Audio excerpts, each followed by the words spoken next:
Waterloo Board of Adjustment for Tuesday, May 24th. Are there any additions or corrections to the agenda other than the handout we got? Is there anything else? Okay. Approve. Okay. Second. All in favor? Aye. Approval of the April 26th minutes. Any comments or additions, corrections to that?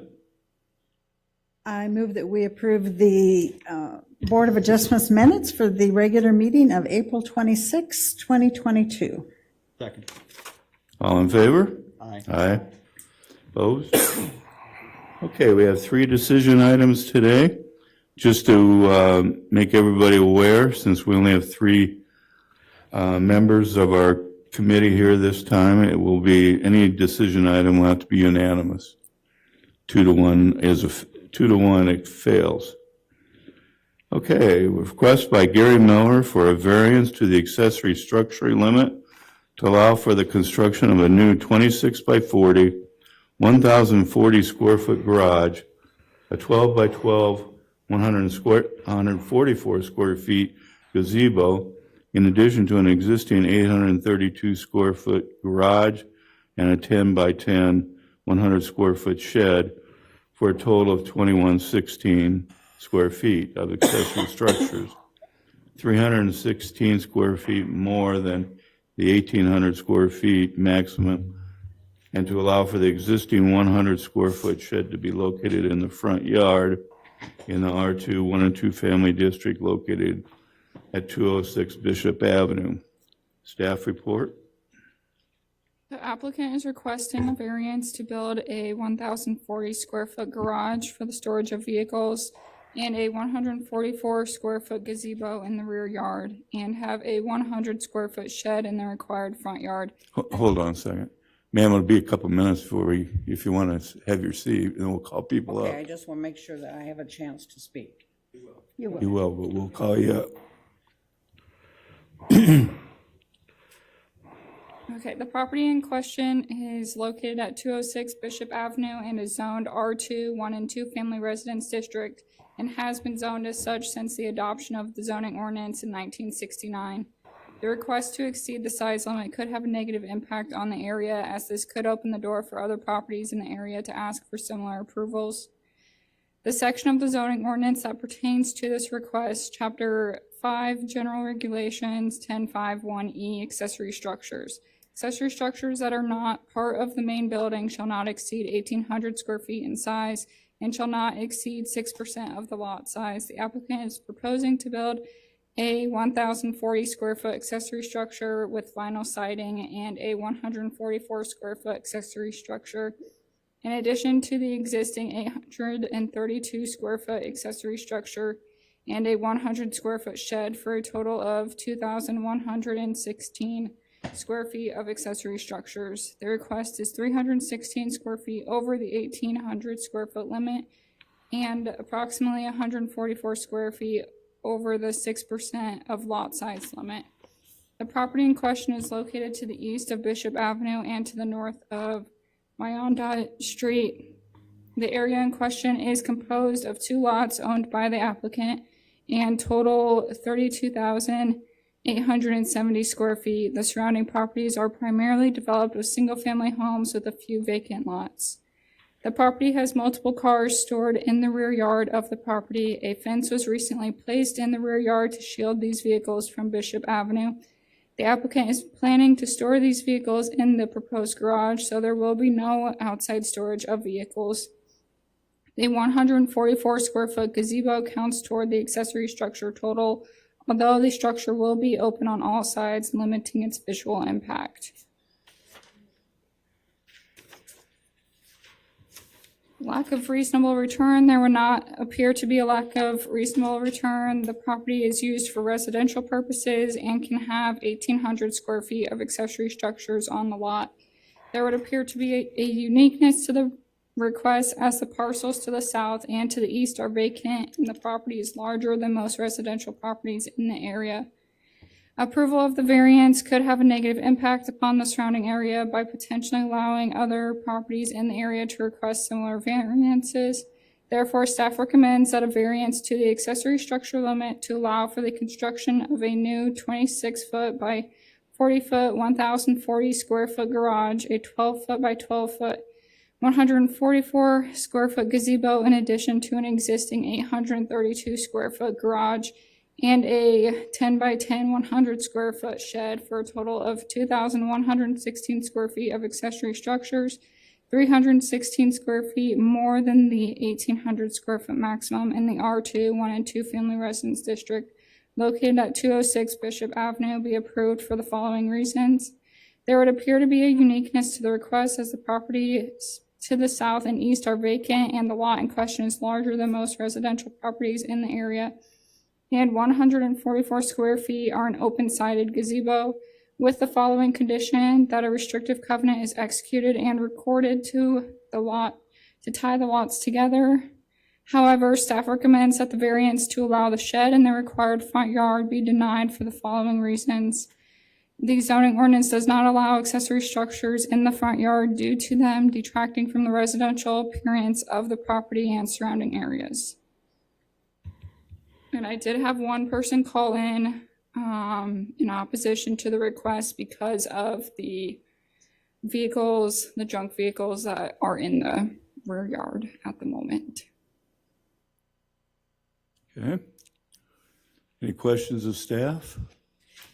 I have one question. In the map or the picture that you all presented to us, the, The overhead, you mean? Which one are yeah, you talking about? actually, I don't have a question. I figured it out later. Thank you. Okay. So, just clarify, the 100 square foot shed would bring it down to how much over then? If we took it down, I'm sorry. Well, it just needs to be moved to the back Okay. from the front, I mean, so it'd still be there. It just should not be in the front yard.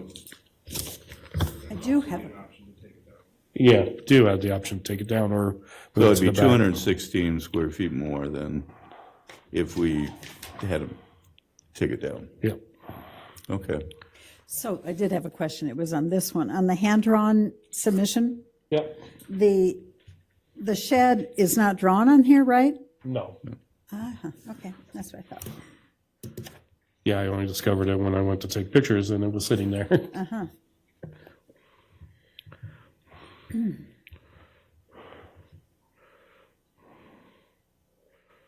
So is the shed just considered front yard because it faces Bishop? And the house faces, where does the house? The house faces Bishop. Okay. Right. Okay. John, any questions? The vehicles mentioned in the backyard, is that a code enforcement violation? Do we know? Okay.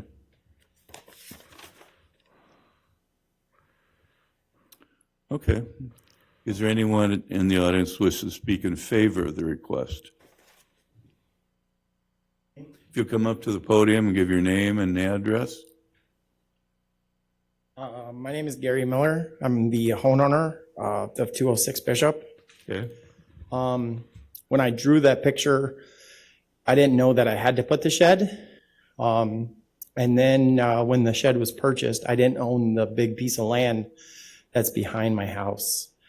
I may have got wrong information, but according to what the information I got from code enforcement, the shortest distance of your lot is technically your front yard. So Wyandotte, that does not exist, would technically be my front yard. So when I purchased, that's the information I got from code enforcement. So when I built the shed, it was technically in my backyard, even though my address is Bishop, because the shortest distance, because my lot size was 55 by 140. So 140 is on Bishop, 55 is on Wyandotte. That's why when I built the shed, it was built in front of my shed, or in front of my garage, instead behind. But that can easily be moved to the backyard now that I own the piece of land behind my house. Okay. And, I mean, the gazebo, because plans changed, the gazebo is no longer part of a plan. It's just an outdoor fire pit, no roof, no structure, just a fire ring and a patio. Okay. So the 12 by 12 gazebo that was in the plans that I did request a permit for, that is now, doesn't need that because I'm not building that. Okay. And then the shed, if it need be, it can go in the backyard now because I own all that property now. And how old is that shed? I built it in 2020. Okay.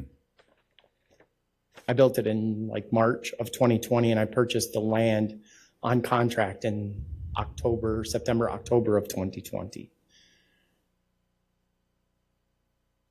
And then 2022, February of 22, I paid the final payments. So it is now in my name completely paid for. I'm sorry, you said you paid off the contract? Yeah, the contract is paid off. It's Okay. 100%. According to, I had the deed done 3 weeks ago when I applied for the variance. And they're supposed to combine the two lots together to make it one massive lot. But they said it would take some time because they just sent out tax things, and they have to let those guys deal with that first before they can combine them together as one. Okay. Who's the they? Blackhawk County Recorder. Plot recorders. There's Accessory, yeah. Okay. Hold on. Staff, is Mr. Miller correct on his interpretation of front yard, side yard, whatever?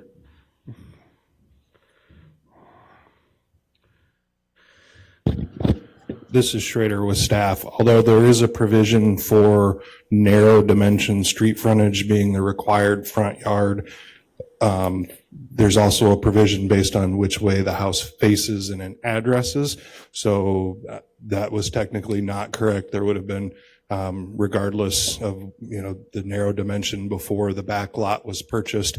There's no physical street there, so I don't know that that would have counted anyway, but it doesn't matter because the house is addressed and facing towards Bishop. So that's the a required front yard regardless of narrow dimension. So the shed would not legally have been allowed past that front point of the house on the Bishop side, but the applicant has indicated a willingness to move that to the rear yard, so that removes that portion from the variance.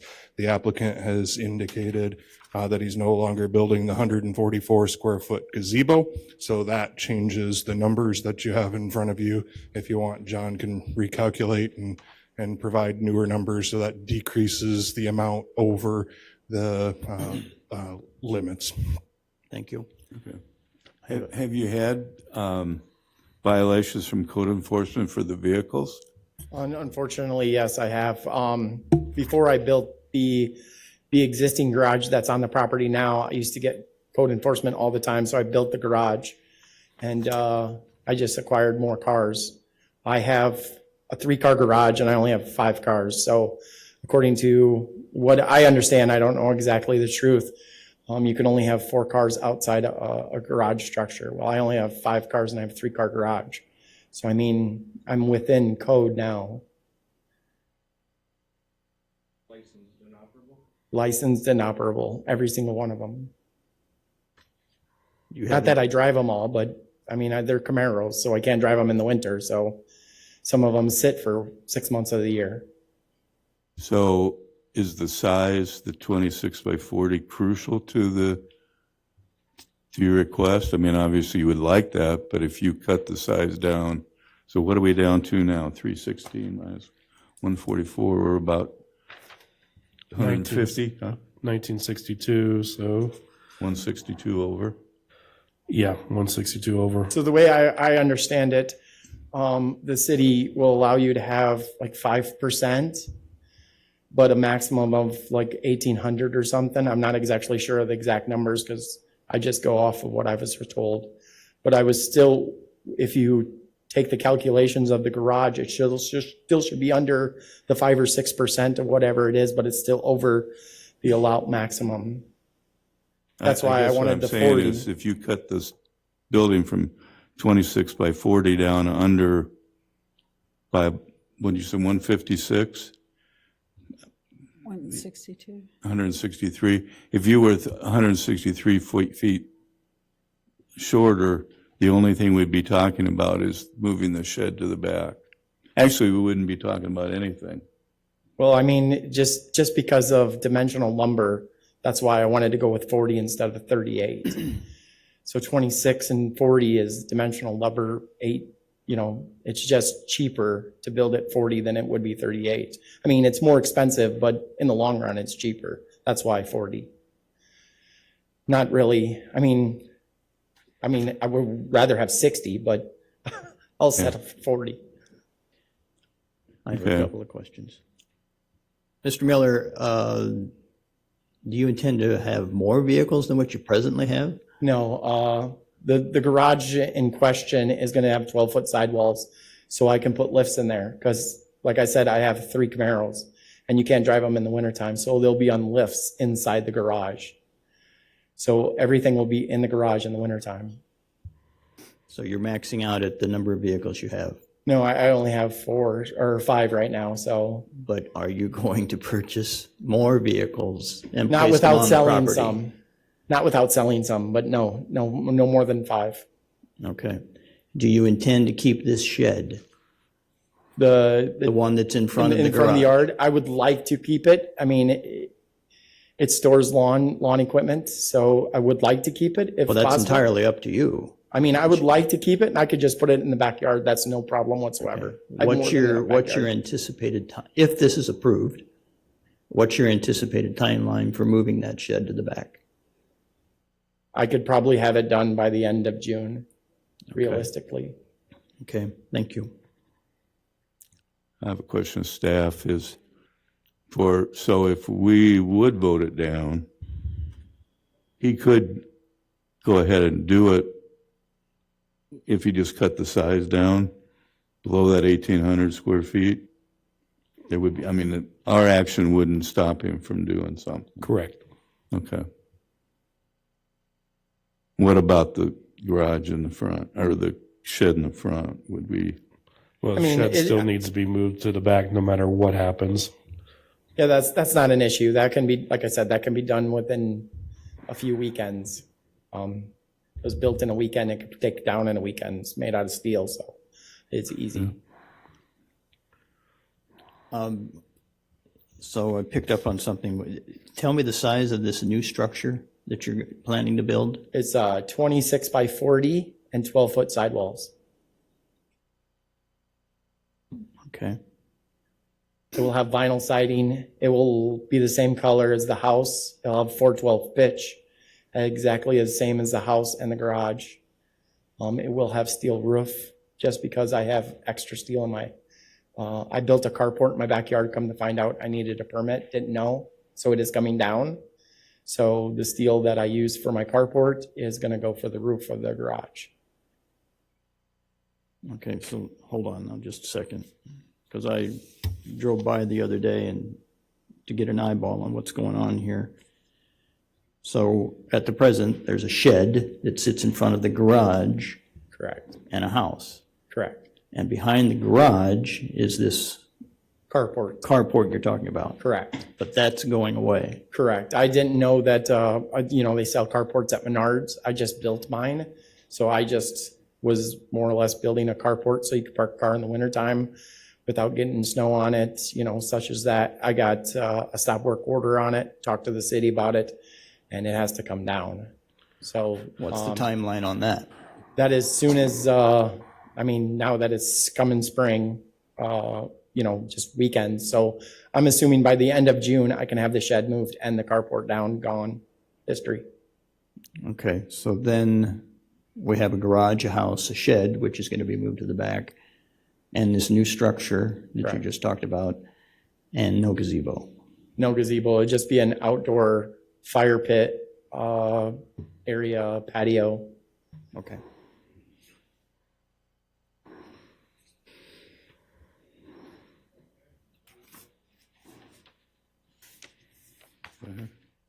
Just a second. Sure, no problem. Gotta keep all this. What's the size of the garage now? The current garage, that's, the existing garage is 26 by 32.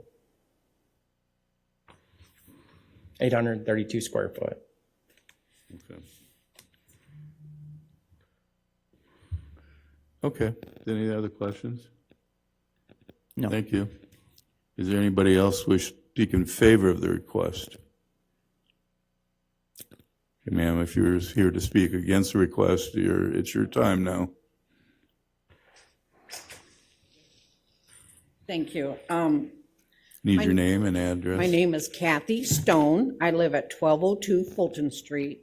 My backyard faces his shed and his garage.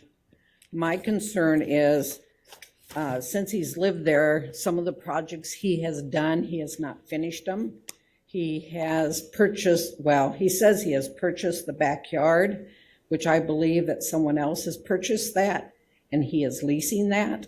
He's saying that everything's final, but I'm not sure about that. But he put a fence around there to hide the junk cars and everything, and the fence is falling down in some places. And I oppose that because living there in the same neighborhood, he does fix cars. He also races down the street with his cars. And I'm worried about kids in the neighborhood. And I'm worried about more junk vehicles in the backyard. Yeah, When you identify them as junk vehicles, Well, they're cars. Yeah, are they operable? I don't know. I just, from my yard, I can see them in the backyard. So I'm not sure that they have a license. But I'm opposed for him having more vehicles there, whether they run or not, because he takes them in his front garage and fixes them and then runs them up and down the street, testing them out. And I've yelled at him a couple times about the noise and him running up and down the street with those cars. It's a 25-mile zone where we live, and some days it's more than 25 that he rides his cars down there. Thank you. so I just want to ask you a question. If he is putting the vehicles inside a building now and not having them stored on the grounds, some of the other things that you mentioned aren't necessarily going to be changed as far as him, if he claims he races up and down the street. That's not going to have any impact on this. Would the fact that the property or the vehicles now are inside a building be more appealing than watching them sit there out in the yard? I worry that what he says he's going to do, put the cars in the garage, I worry that he's going to acquire other cars and leave them sit out. Okay, And as I said, he doesn't keep the yard and the fence he put up to cover the yard that he has now with the vehicles in the back. Some of the places are falling down. but if he did those things, what would your stance be then, if he actually did what he said he was going to do? I don't believe him. You know, I've lived there for 40-some years, and I've noticed for the last 3 years he's lived there that he does not follow through with what he's, participates to do. Okay. Well, the reason why I say that is because we could put a covenant in there that says that he can't store vehicles outside. I would assume we could put that in the future. Well, yeah, because then I'd have to call code enforcement as I see more vehicles in there. Right. So wouldn't it be better if they were inside? If he would put them in there. Okay. I'm not sure that he will, because it seems like he hasn't followed through with some of his other keeping of his yard. Okay. Any other questions? No. Thank you. Thank you.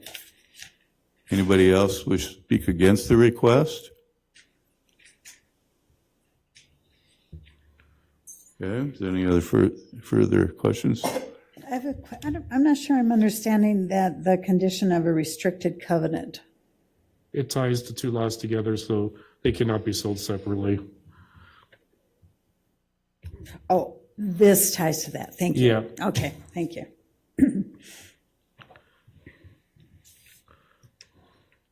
Okay.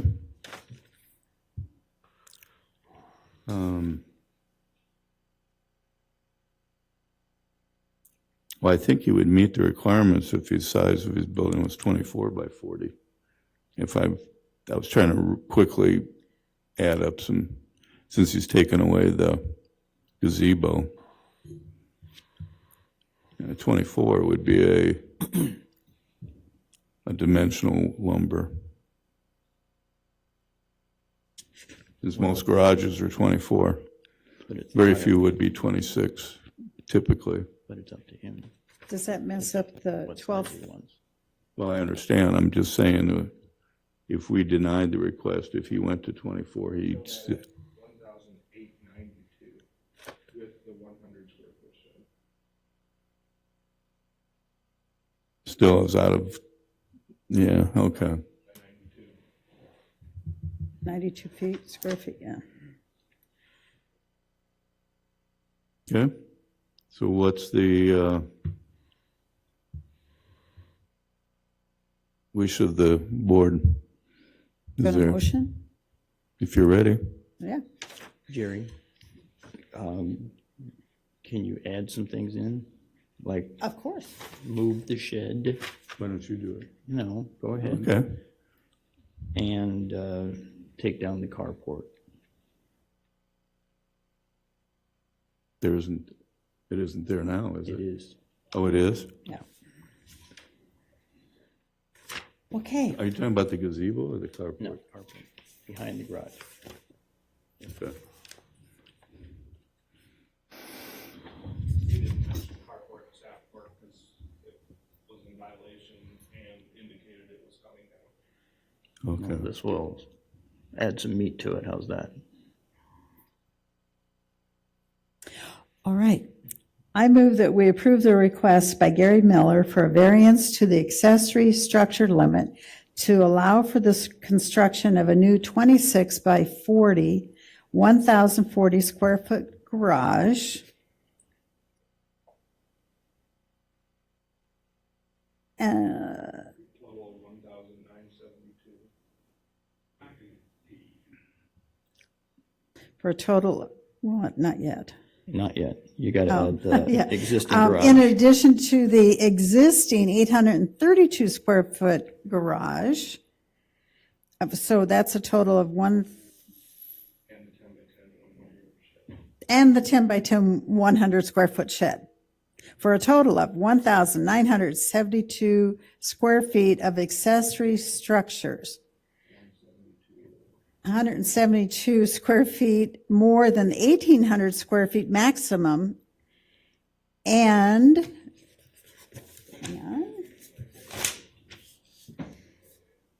and that the shed, the 10 by 10 shed be moved to the backyard, the carport taken down, and that a restricted covenant is executed and recorded to tie the two lots together. And that no more than 5 vehicles can be parked on the property at 206 Bishop Avenue, Outside. outside. Outside or inside the structure?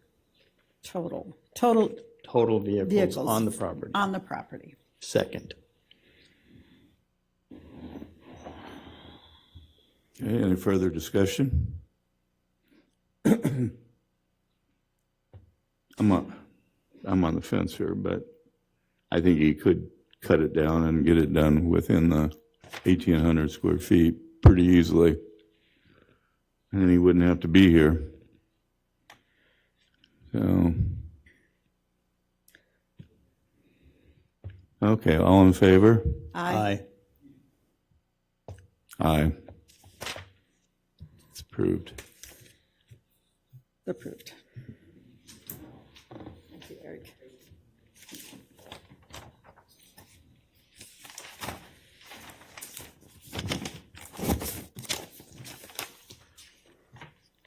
Okay, a request by Lamar Advertising for a special permit to allow for a 672 square foot off-premises billboard in the C2 Commercial District located west of 129 East Tower Park.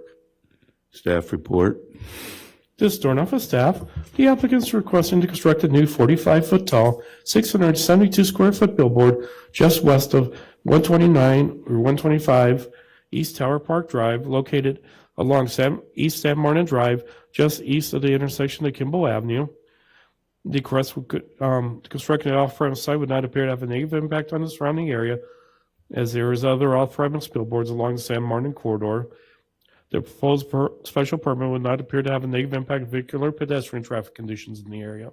Site in question is adjacent to East Tower Park Drive, which is classified as local street, and East San Martin Drive, which is classified as a minor arterial. There are no sidewalks in the area. The area in question is Zone C2 Commercial District, is zoned such since adoption of zoning ordinance 3243 on September 27th, 1982. To the north is East San Martin Drive, San Martin Frontage Road, Commercial and Professional Office, Zone C1 Commercial District, and R3 Multiple Residence District. To the south is Commercial, Zone C2 Commercial District. To the east is Commercial and Professional Office, Zone C2 Commercial District. And to the west is Commercial, Kimball Avenue, and Professional Office, Zone C2 Commercial District, and C2 CZ Conditional Zoning District. The proposed request not appear to have a negative impact on drainage in the area.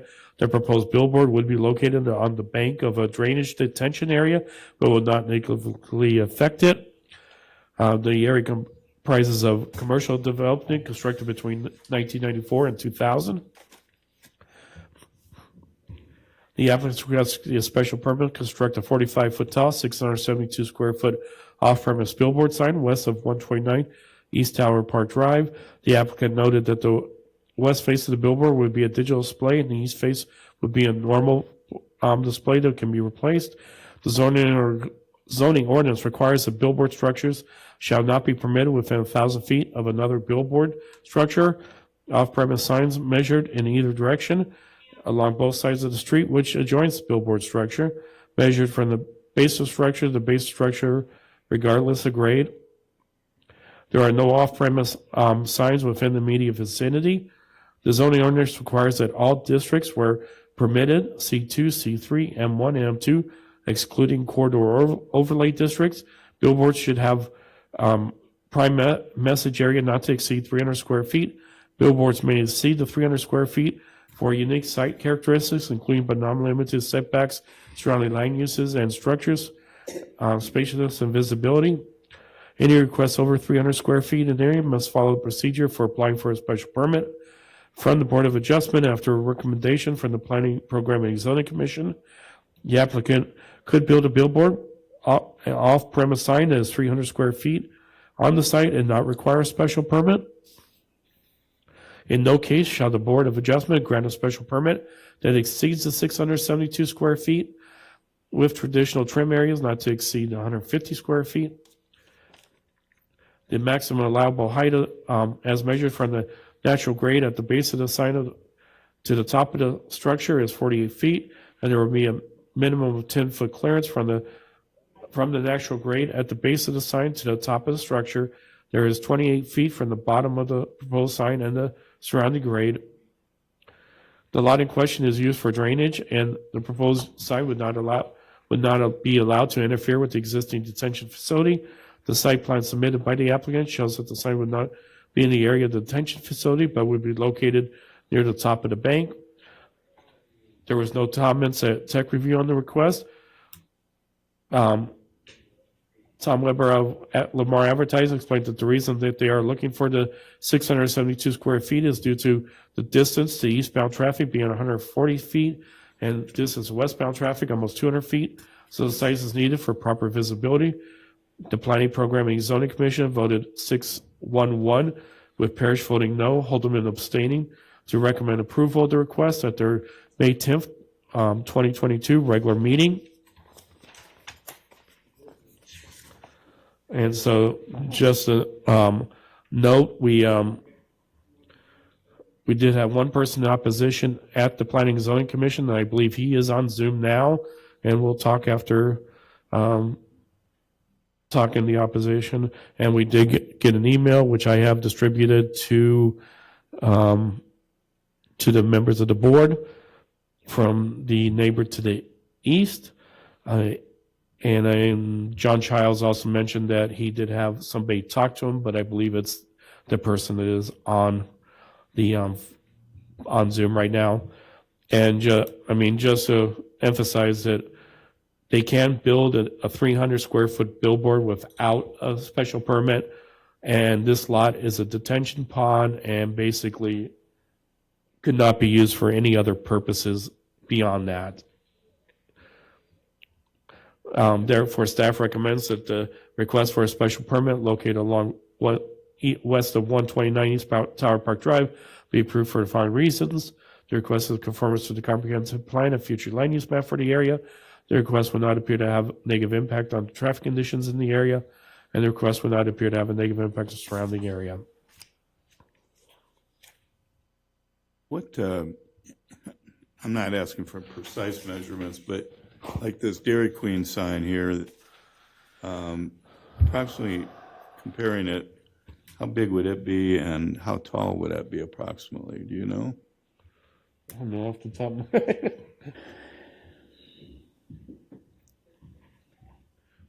Or the Casey's sign. I mean, which This is Schrader with staff. We could certainly do some research and get exact numbers. I don't know exact. I'm just Dairy, trying to get a comparison. right.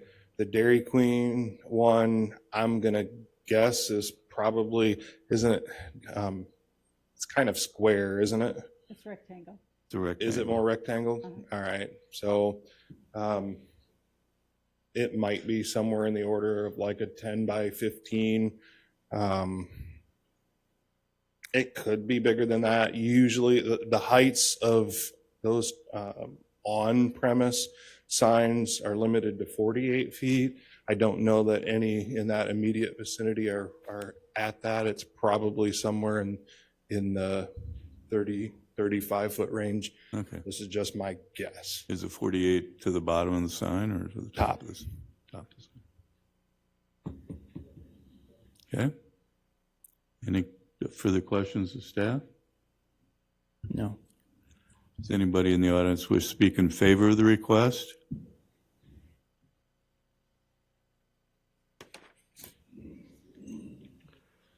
Hi, my name is Tom Weber. I'm with Lamar Advertising. My address is 1022 7th Street Southeast in Cedar Rapids. As a gentleman mentioned, the property is zoned to allow for a 300 square foot billboard. And he also mentioned that Chapter 26 of the ordinance says that billboards may exceed 300 square feet for unique site characteristics, including setbacks and visibility. 672 square feet is a standard billboard size. We have several sizes that are fairly standard in the industry. One is just under 250 square feet. Another is 378 square feet. And the third would be 672. We don't take the size lightly. We put a lot of research into this. With the distance being almost 200 feet from westbound traffic and eastbound traffic 140 feet, we do feel very strongly that we need the larger size just for the visibility. Like I said, the next smaller size in the industry is 378 square feet, which that in itself is larger than 300.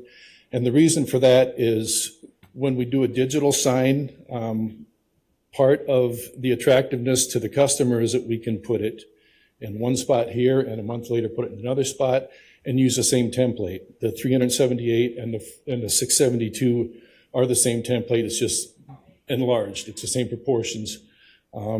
So that's why those sizes, just to explain the sizes. But because of the distance from San Martin, we do feel that the 672 square feet is warranted.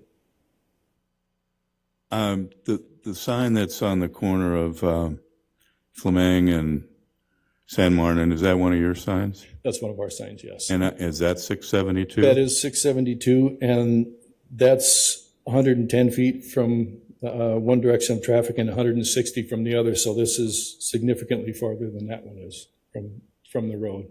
And that's from the nearest point of the sign to the nearest lane of traffic, those measurements.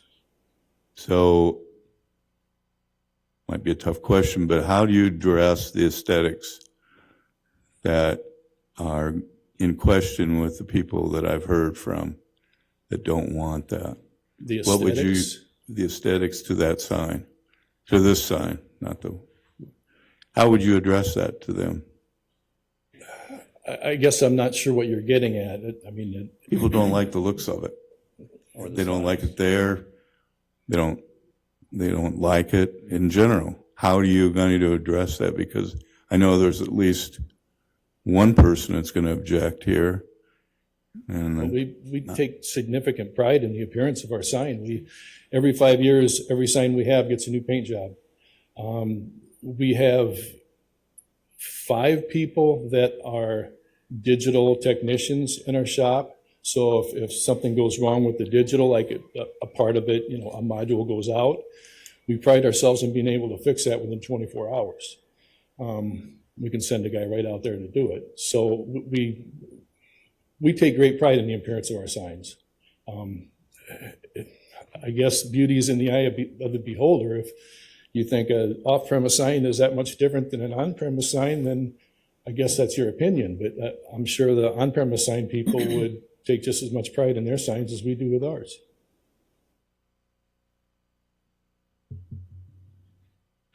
And why did you pick this location? There's a lot of traffic there. As you mentioned, we have a sign on San Martin and Fleming, and that sign is significantly sold out. We have customers asking us for more advertising space in that area and toward the Lowe's and the Sam's Club. So it's a growing area, and there's a lot of requests for advertising in that area. Yeah. Any questions? Okay, thank you. Thank you. Anybody else wish to speak in favor of the request? Is there anybody who wish to speak against the request? That would be me. Okay, go ahead, Bob. Need your name and address. Thank you. Yep, Bob Krogh, 1559 Dakota Drive, Waterloo. I own the Viridian Credit Union building with Casey's as my partner there. We split the building. I'm totally not in favor of this. For one, Viridian is moving, as you all know, to another site across Kimball. So I'm in the process of releasing that property. The last thing I want is a billboard sign over the top of the Viridian or soon to be some other sign. That's a tough sell. I'm actually not in favor of any billboards on the San Martin corridor. And in fact, you can go all the way from West 4th Street to LaPorte Road, and there are no billboards except one. And that's the one that was just talked about. That's by Carpetland. So, and this area is a totally different structure than the one over by Carpetland. The one by Carpetland has space around it. If you look at the corridor from Casey's onto the east, there are numerous business signs. They are all side by side, and I can appreciate what the gentleman is talking about in terms of maintaining a sign, but a sign like that, for me, belongs on an interstate, not in my backyard. So I know this question at hand is this particular variance or special permit. I would also suggest that, first of all, that's been zoned the C2 for 40 years, and there are no more billboards than the one. And I think there's a reason for that. Billboards don't fit, period, especially this one, which is huge. So I don't want it in my backyard. It's a big detriment to me. I think it's a detriment to others in this area that have their own signage. And so I do object. So I will tell you in answer to the question, why now? So there are, I don't know how many, but a number of property owners along the corridor there where we are got letters from a sign company out of Ohio. And they want to put up signs. They want to put up billboards on our property. So I threw it away because I didn't want a billboard. And I got another one. And then I got a call from a gentleman who represents them because he was in town. And so I finally agreed to meet with him at my Viridian property. And he told me they want to put up a billboard. It would be within the 300 square feet. It would not require a special permit. This is before I learned about, what the zoning was and everything. I told them, they're going to pay me, right, for doing nothing. And I told him, I said, I will not be a person that will put a billboard on the San Martin corridor. I won't do that.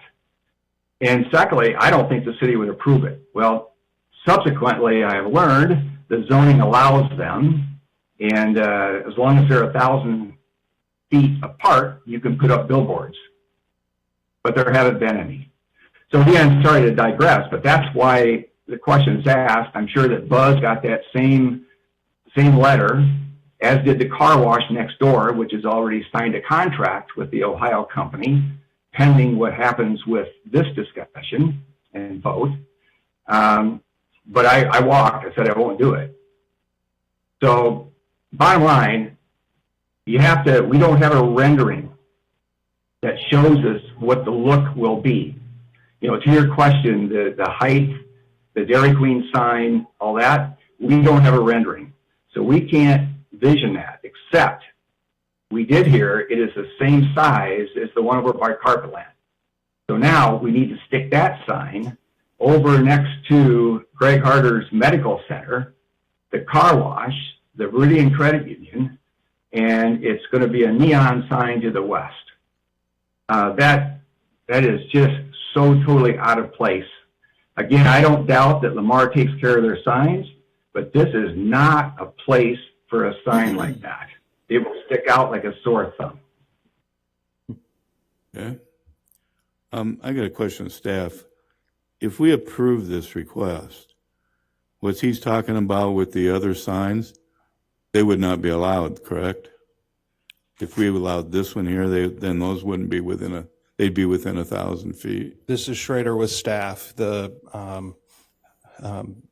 company that Mr. Krogh referred to from Omaha has made contact with our office as well and indicated that they had approvals from the property owner to place a 300 square foot sign on the car wash site, and were inquiring about the building permit process when I informed them of the request going through the approval process for the parcel in question. That's the detention center just east of the car wash parcel, and informed them that only one would be permitted, and this one was submitted for approval first. So if approved, this would preclude any other billboard from going within 1,000 linear feet, and that's measured on both sides of San Martin right away.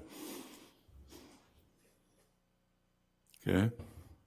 So obviously isn't it a digital sign that they're talking about, the 200 square foot one? They did not indicate to me whether or not they were proposing it as digital or not. It certainly could be.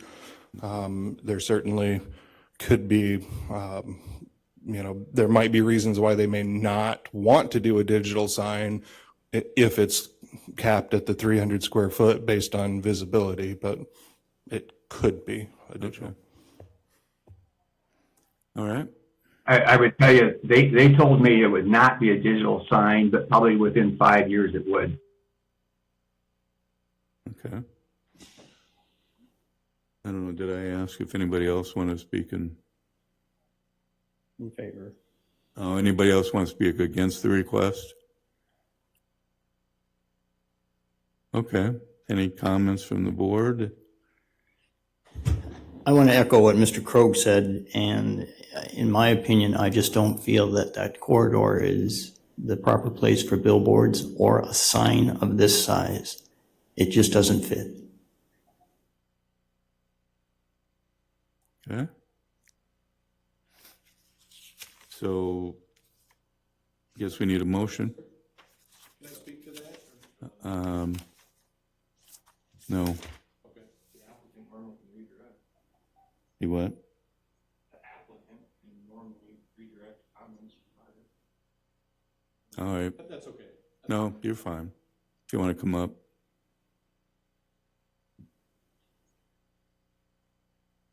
I just wanted to say, when you say that you don't think it's fitting for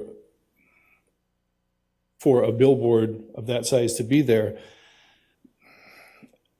I guess when I look at the zoning and I look at the ordinance, then why would you have it written so that we could do that with the special permit if just not wanting one there is reason to deny it? So with the zoning and the businesses that are there, that's the qualifications that we look at when we want to put a sign in there, and that our customers look at when they want to advertise there. And then the other question I'd have for the applicant, if they're not going to approve the size requested, We would still want to you do mentioned the 300 another size that's still slightly over, so I'm assuming you would 378 square feet. ask that they'd at least provide consideration for that size? Yes, that is a 10.5 by 36, which is not much larger than a 300 square feet, but a little bit larger. But no, I just wanted to reply to that, sir. Thank you.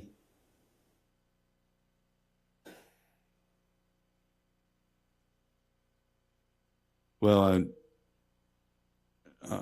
just to make a quick comment on what you said, and it kind of goes back to what the question I asked you, is this group deals in a lot of aesthetics, not just the regulation. So, be pretty honest with you, if you had had the adjacent property owners were interested in doing this sign, and you had, if Mr. Krogh wasn't and the Cedar Valley Medical wasn't against it, you might have had a better chance. But I don't think it's going to pass. But and I don't know that a 378. I suppose that if this gets denied, then that other one goes in for 200 and some, and we can't do anything about that. So, okay, is there any further comments? If not, I'd entertain a motion. Just quick, sorry, before you say that. If we deny it and the other people don't go ahead, can he come back with the 378 right away? And can we deny this?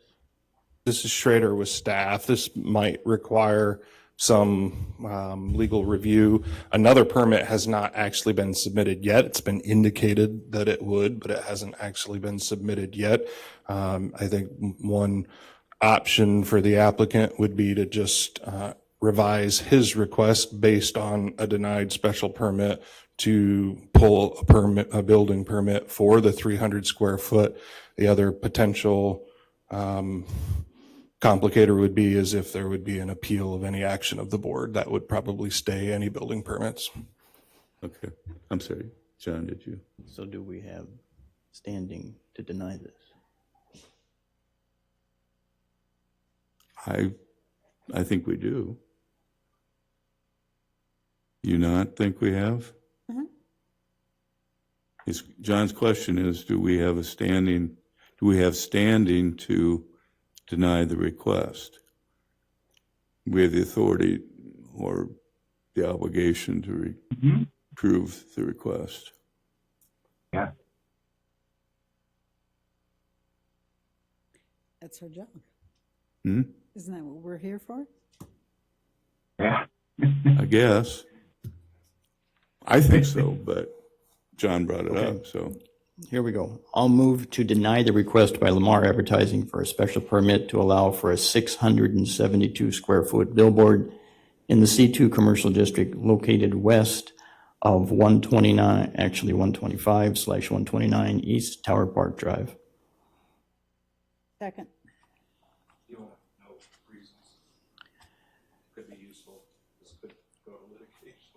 We've,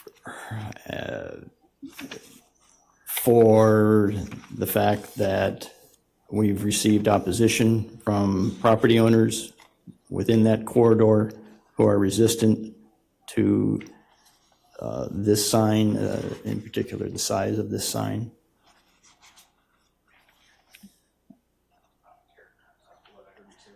And it just, the size of this particular sign just does not fit the area.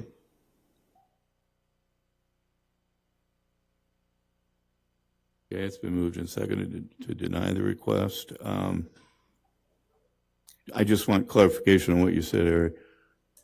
You're saying he should apply, go ahead and apply for the 300 square foot sign right now, so he's in order? So he'd be the one, is that what you're recommending?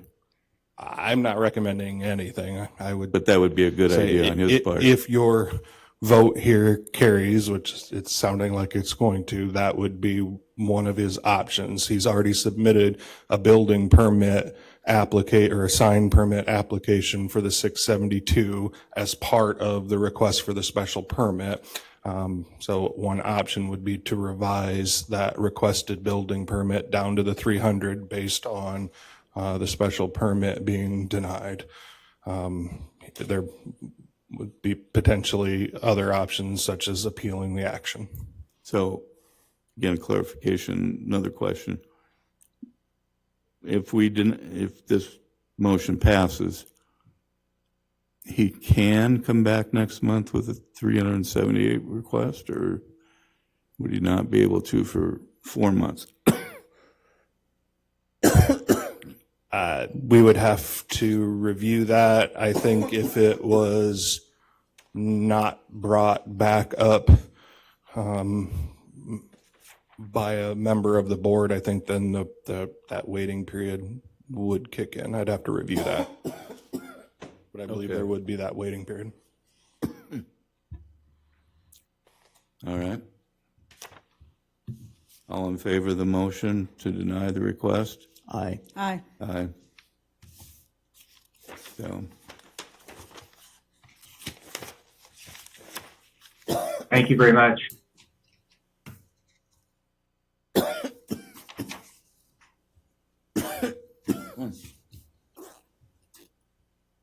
yeah, our third request. Can you go ahead and read that? Sure. Brad. Thank you. Our third and final request is by the Hospitality House of the Cedar Valley for a special permit to allow for a warming shelter in the R4CZ conditional zoning district located at 1022 West 5th Street. Staff report. Yeah, this is Seth Heimberger with the staff report. The applicant is Hospitality House. The applicant's requesting a special permit to allow for a warming shelter in the 2,772 square feet existing building at 1022 West 5th Street. The request would not appear to have a negative impact on the surrounding area, which contains similar commercial buildings, single-family homes, and multifamily homes. The proposed request would not appear to have a negative impact on traffic conditions in the area. The building is along Fifth Street, which is classified as a minor arterial. There are sidewalks along both sides of West Fifth Street. There are no nearby trails in the area. The property in question is zoned R4CZ, Conditional Zoning District. The conditional zoning was to allow for the sale of used household goods and clothing, and has been zoned as such since the passage of Ordinance 4170 on June 10th, 1996. The surrounding land uses and their zoning are as follows. To the north is residential buildings, commercial business zoned R4, multiple residence district. To the south is residential buildings and Irving Elementary, zoned R4 multiple residence district and R3 multiple residence district.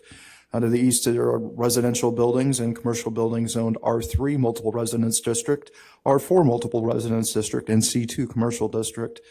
To the west are residential buildings and commercial businesses zoned R4 multiple residence district, R3 multiple residence district, and C1 commercial district. The area consists of commercial buildings constructed between 1959 and 1969 and residences constructed between 1891 and 1910. Irving Elementary was constructed in 2002. No portion of the property is located within a special flood hazard area, according to FEMA. There was a 12-inch sanitary sewer line, 36-inch storm sewer line located underneath West 5th Street. There was also an 8-inch sewer line underneath Locust Street. No utilities will be impacted by this project. The future land use map designates this area as mixed residential, low, medium, high-density residential, professional offices. The special permit request would be in conformance with the future land use map and the comprehensive plan for this area as a warming center shelter. The applicant's requesting a special permit to allow for warming center, which is a shelter. The warming center will serve 20 to 30 clients and no more on a given night. 2 peer staff will remain on site at all times to manage the warming center. The applicant will have to work with Waterloo Building Inspection and Waterloo Fire Department to ensure that all building and fire codes are met for the remodel of the building. Fire sprinkler and fire notification systems will need to be installed. The remodel will have to meet all requirements of the Americans with Disabilities Act. Shelter admission requires 1 parking space for 2 employees on a maximum shift and 1 parking space per 5 occupants.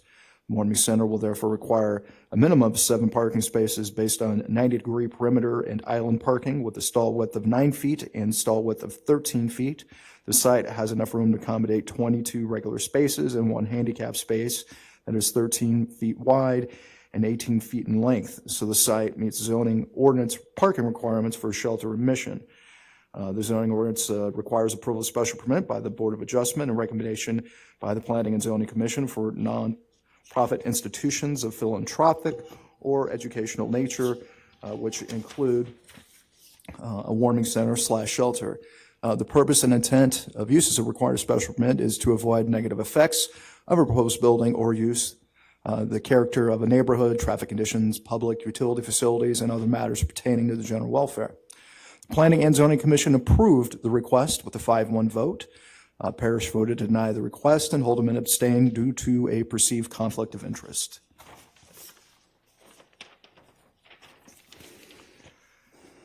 Therefore, staff would recommend approval of the request by Hospitality House of the Cedar Valley for a special permit to allow for a warming center shelter in the R4CZ, conditional warming located at 1022 West 5th Street for the following reasons. Would not appear to have a negative impact upon the surrounding neighborhood, providing service to most vulnerable residents of Waterloo. It would not appear to have a negative impact on pedestrian or traffic in the area, with the following condition that the interior remodel for the warming center meets all building and fire code requirements to ensure the safety of all inhabitants, and that is the staff report. Okay, any questions of staff? Yes. On this picture here, the overhead, where is 1022 West 5th? I think it's mislabeled.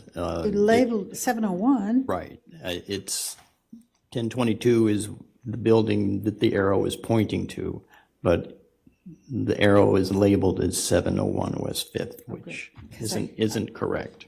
I drove there and I thought, what? Okay. Yeah, okay. Oh, yep, like I said, yeah, it's noted incorrectly.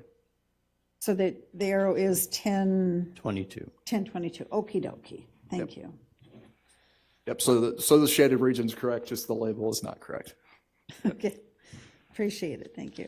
You're welcome. And just a note, it passed unanimously, the Planning and Zoning Commission, with Holdeman abstaining because he's a member of this board. Here, No, Parrish voted no only on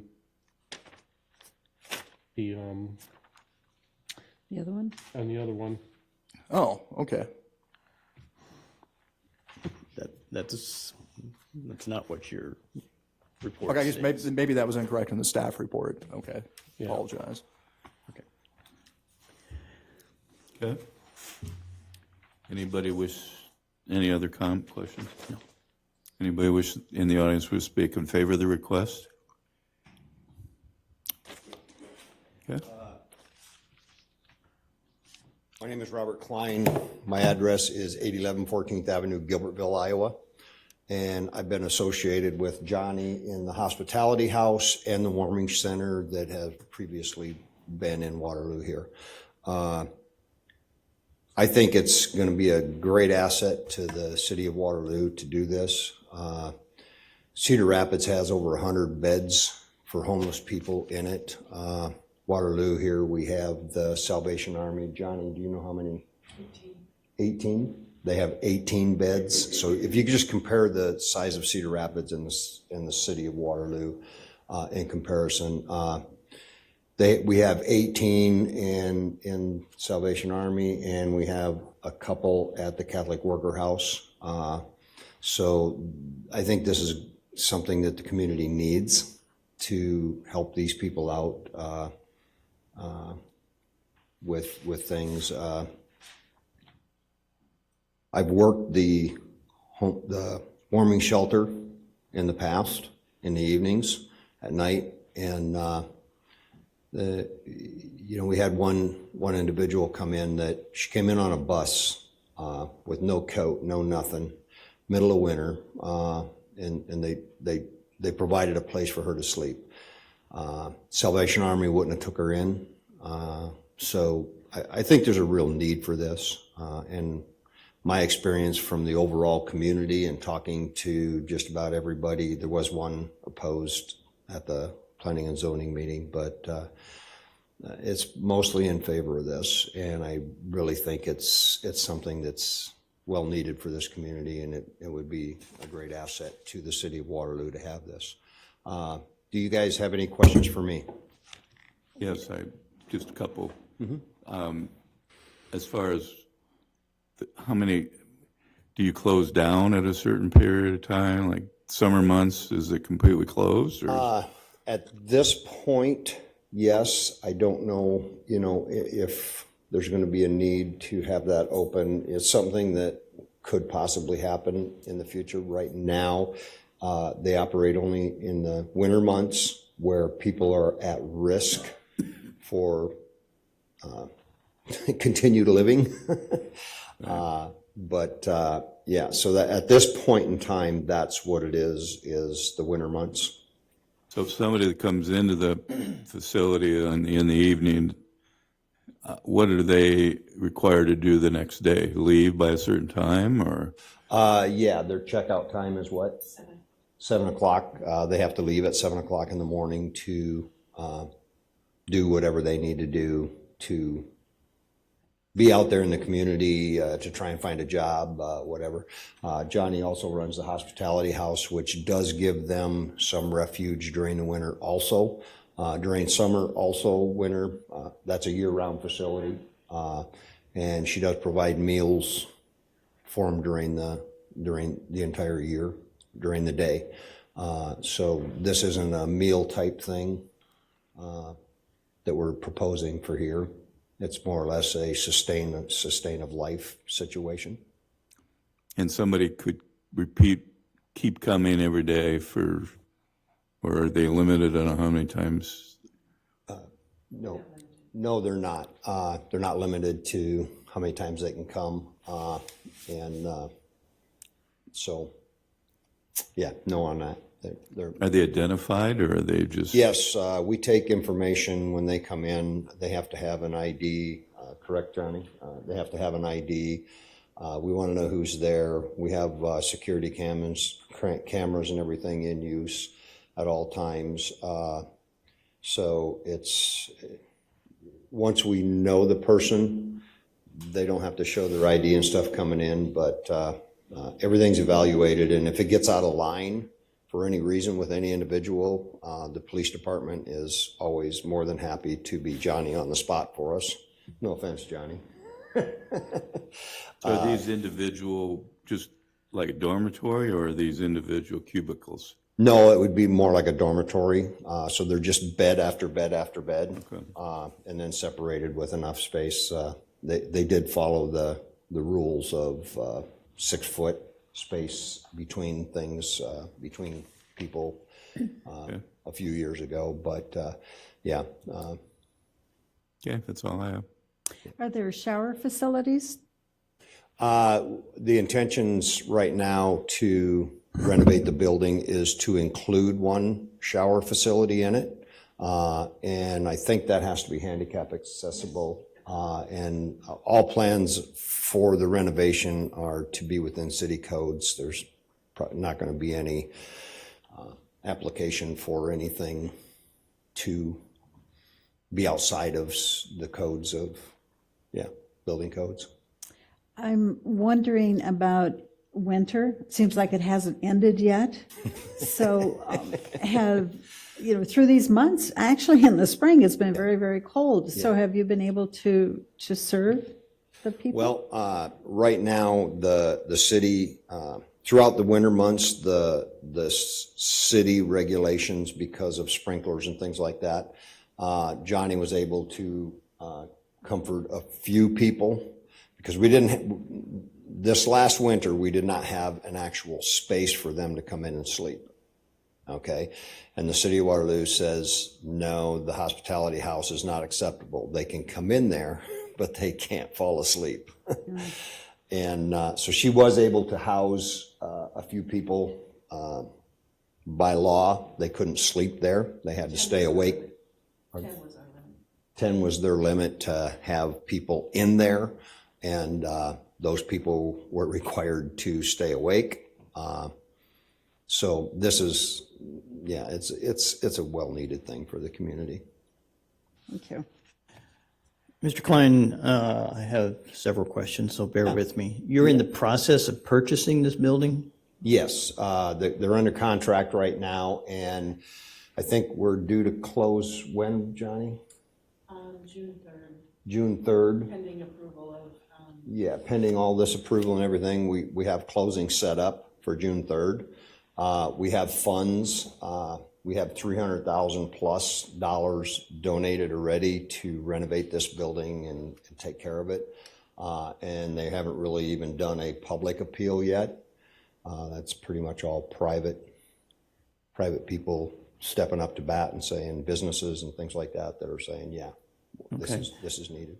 So can you see the Yes. sketch that you provided? Yes. I know this is rough, Yeah, right? yeah. But I count 19 or 20 spaces for beds. Yes. You anticipate you'll be able to put more in there? Are we talking bunk beds? Because you're talking, if now, you go by this is- the number you have there, 19 or 20, and you're talking 20 to 30, Yeah.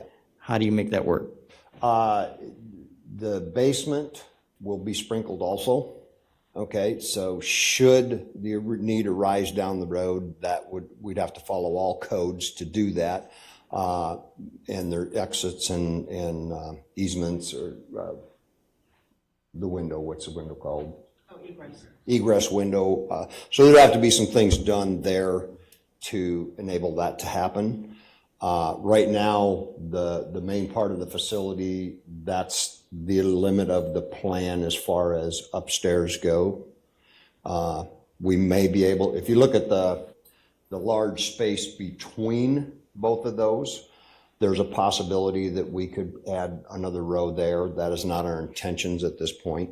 But the basement is pretty much, it's cut up right now into different rooms, but If it progressed down there, it would probably be a gutted situation. So if you take that whole square footage and you just look at it as an open vacant space entirely, that's what the basement could be. At this point, there are no plans in place to do that, but that's something that could easily happen with all the codes and everything.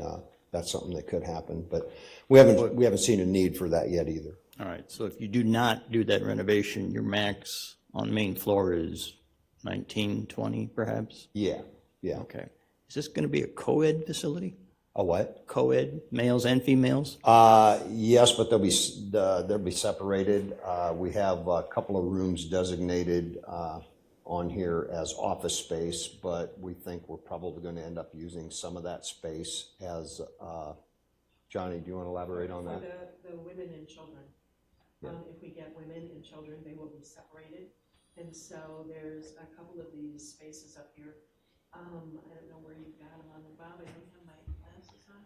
I think this first where it says office, right there. Yes. I think that is what we had designated as a room for women and children. So there would be additional cots put in there. So if you look at the diagram, there's 3 different office sections in that building.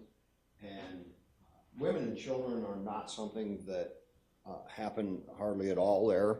We do have a few of them come in, but it's set up for more of an emergency situation for them. And the goal of this would be to get them into someplace else the following day, okay, to work on eliminating. So we're not looking to serve women and children.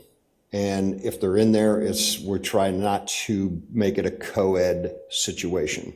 It would be, we try to keep them separate. And we basically do not take families for the most part, but if somebody comes in there in the middle of winter in the evening and says, I got nowhere to go and I got 4 kids, we're gonna bring them in and we're gonna give them something for the night, but they'll be in a separate situation. Okay, I want to go back to Brad's question Yeah. that he posed. So this facility is not used during the summer when it could be incredibly hot. It's just used during the winter? At this point, the winter months are looked at life-sustaining situations, okay? It gets hot in the summer, but typically not hot that it's life-threatening for most of these individuals. A lot of them are like, no, we don't need that place. We're going to sleep under a bridge or something like that. This could possibly change that and go into a summer situation. Right now, we're only looking at bringing it up and running for the winter situation where if you're outside, you could die. You get into 0 degrees and wind chills of 20 and 30 below. It doesn't take very long to be outside and lose limbs. And Okay, but the rest of the year, the place will be locked and shuttered. Do you want me to come up and talk? Please, Yeah, we yes. probably need I'll to let have you come Johnny elaborate a little bit on that.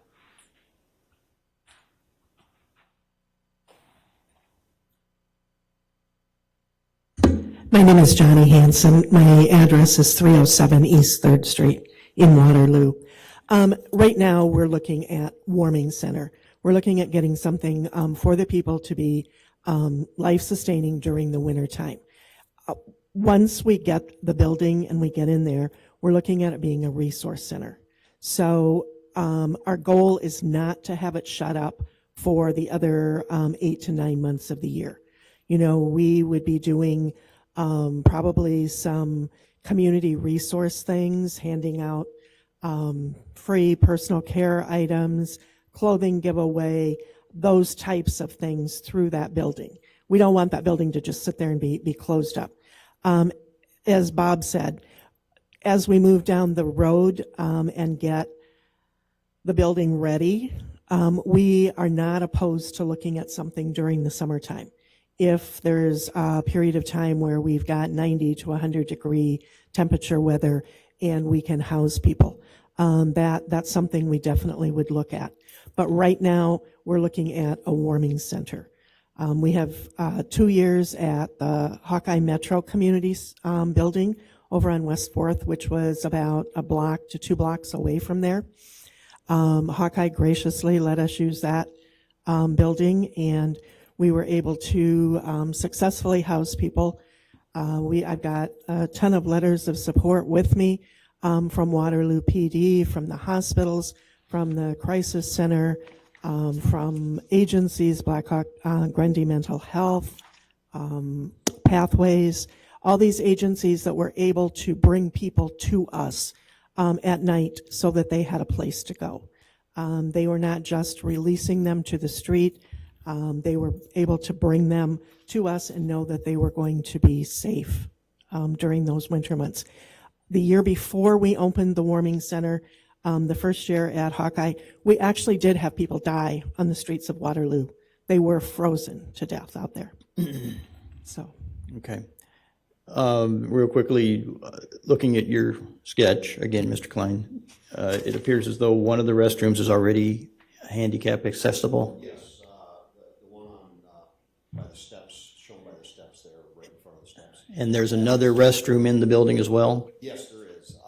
How is that accessed? If you look, there's 2 toilets facing the same way. Yes. With the wall between them. We'll retain both of those, and the goal is to retain the handicap accessible one, and then right off of it. So if you're walking in the door of that off to the right, we're hoping to be able to create a handicap shower also in that situation to accommodate people who come in. Okay.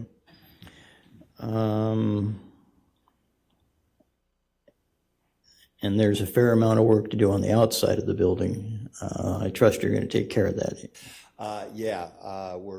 We know there's brick and mortar that needs to be retuck pointed and everything. There's trees and things that need to come down, and so it's going to be a plus for the community on that side of it for sure. It's going to take an old building and dress it up a little bit better, and yeah. Okay. So yes. This may be a question for staff, I'm not sure, but there's presently a pole sign out front on the 5th Street side of the building.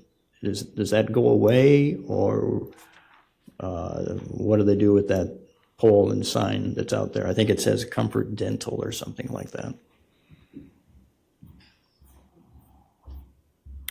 This is Schrader with staff. They certainly could repurpose it for signage for the proposed use. If they weren't going to do any signage on that, then it would need to be removed, yes.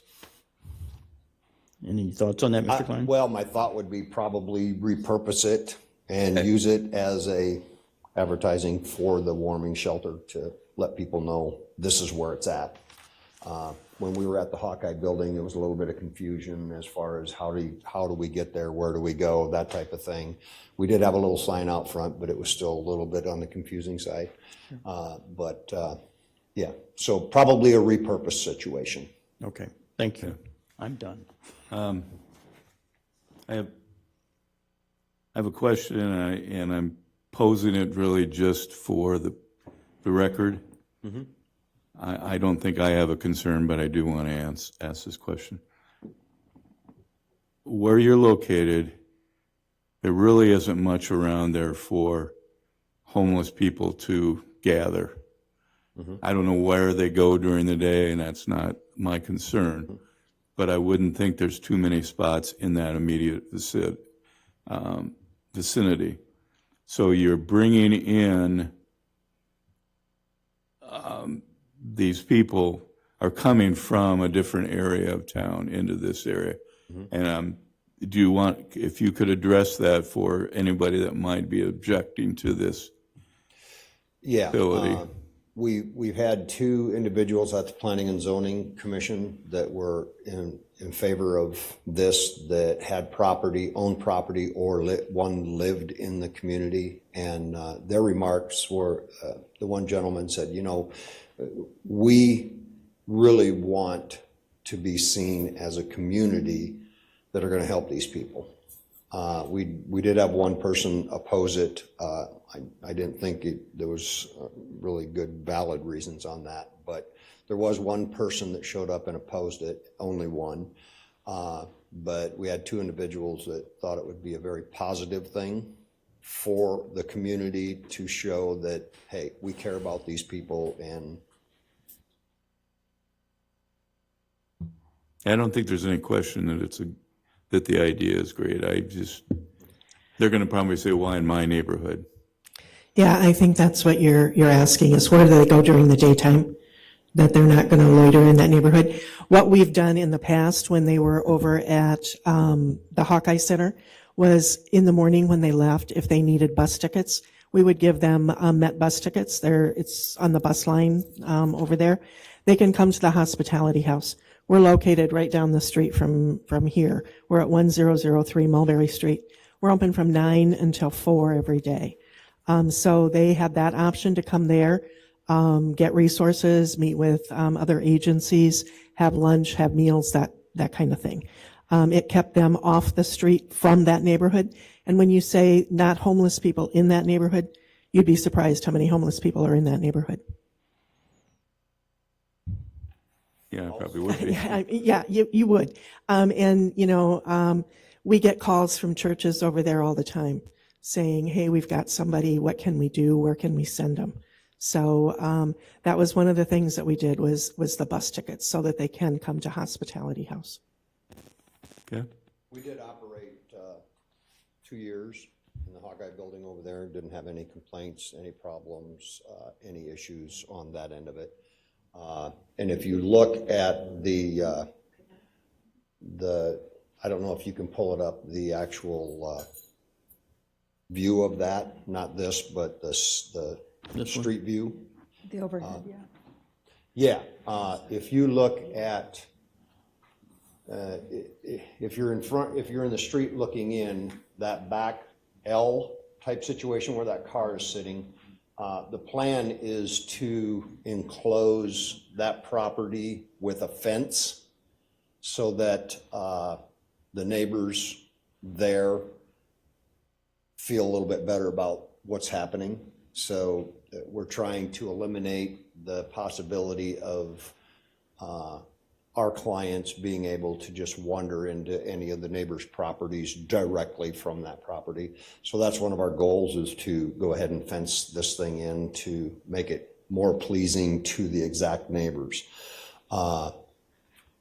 Yeah, so we're trying to do our best in controlling the concerns of the neighborhood, and to try and nobody's really asked us anything about them being able to get into their properties directly right there. And I'm sure they have to know that this is happening. But we're taking a proactive stance to that and trying to do whatever we can to make this a positive situation for everybody involved. Okay. Thank you. Jerry, you have a question? Yeah, I do. And it might be for staff. The matter in front of us is a special permit for a warming center.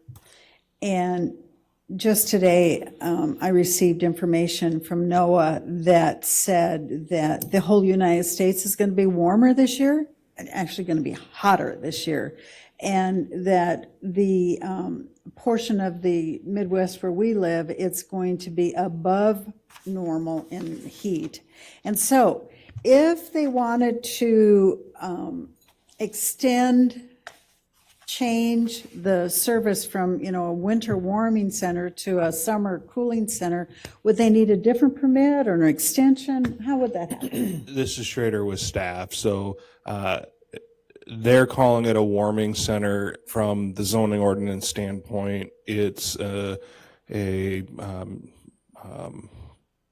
essentially a shelter, or the other wording I think is eleomycinary. It would cover if they expanded it. Multi-climate. Any type of facility that's providing shelter to individuals would be covered by this approval. Thank you. Okay. Thank you. Okay, thank you. Anybody else wish to speak in favor of the request? Anybody wish to speak against the request? Okay. If there's no more comments, I'd entertain a motion. I move that we approve the request by Hospitality House of the Cedar Valley for a special permit to allow for a warming center shelter in the R2CZ Conditional Zoning District located at 1022 West 5th Street for the following reasons. One, it would not appear to have a negative impact on the surrounding neighborhood and provide a service to the most vulnerable residents of Waterloo. Two, it would not appear to have a negative impact on pedestrian or vehicular traffic in the area. With the following condition, that the interior remodel for the warming center shelter meets all building and fire code requirements to ensure the safety of its inhabitants. Second. All in favor? Aye. Aye. It's approved. Thank you for what you do. Okay. Anything else for the good of the cause here, or? I assume we still do not have another member in the works? Okay, I have someone on, The hook. I'm hoping she'll be back the 27th, so I we'll was see. gonna say, as long as it's female. Yay. okay. I'd move for a motion to adjourn. So moved. Second. All in favor? Aye. Aye.